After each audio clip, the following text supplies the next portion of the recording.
ମା ତମେ କଣ ଜାଣିନା ତିନି ତୁଣ୍ଡରେ ଛେଳି କୁକୁର ତା ନ ହୋଇଥିଲେ ପ୍ରଭୁ ରାମଚନ୍ଦ୍ର ସାଧାରଣ ଧବଳୀର କଳିକୁ ବିଶ୍ୱାସ କରି ସତୀ ସୀତାଙ୍କୁ ଅସତ୍ୟର ଆଖ୍ୟା ଦେଇ ବନବାସ ପଠେଇଥାନ୍ତେ କାହିଁକି?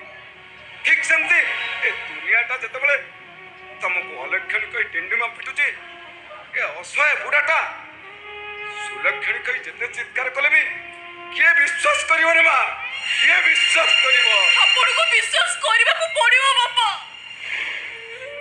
ତା ନହେଲେ ଏତେ ବଡ଼ ଦୁନିଆରେ ମୁଁ ବେସହାରା ହେଇଯିବି।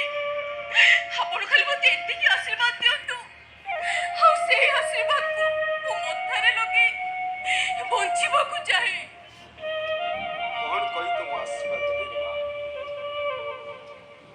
ଯୋଉ ପୁଅକୁ ବାହାଘର କରିବା ପାଇଁ ବାଣ ରୋଷଣୀ କରି ବୀରବାଦ୍ୟ ନେଇ ଯାଇଥିଲି ସ୍ୱର୍ଗପୁରର ନନ୍ଦନକାନନକୁ ପାରିଜାତ ପୁଷ୍ପ ଆଣିବା ପାଇଁ, ଆଉ ଆଜି ଯେତେବେଳେ ସେଇ ପୁଅର ଅସ୍ଥିକି ନେଇ ଫେରି ଆସିଛି ଗୋଟାଏ ପରାଜିତ ସୈନିକ, ତମକୁ କଣ ଆଶୀର୍ବାଦ ଦେବ ମା?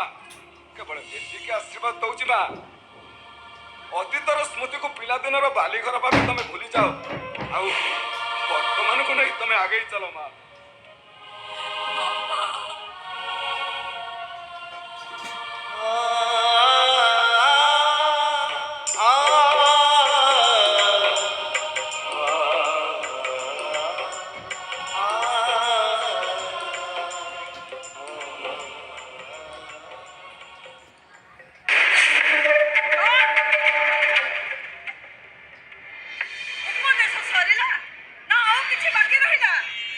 କହିବାକୁ ତ ଅନେକ ଅଛି, ହେଲେ କହିବାର ଧୈର୍ଯ୍ୟ ମୋର ନାହିଁ।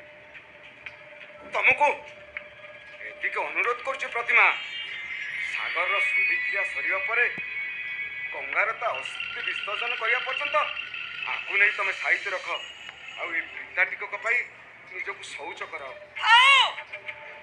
ନିଜେ ଶୌଚ ହେଇଯାଅ। ଗୋଟାଏ ମଲା ମଣିଷର ଅସ୍ଥି ଆଣି ଘରେ ପୁରେଇ ଏ ଘରକୁ ଅପବିତ୍ର କରିବାକୁ ବସିଯାଅ। ସେ ଯାଇଛି, ସେ ହଜି ଯାଇଛି।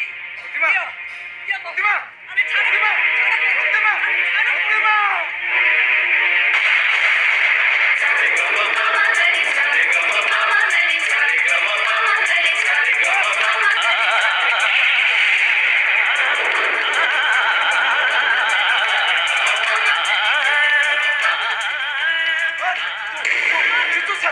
ସାଗର, ତୁ ବଞ୍ଚିଛୁ।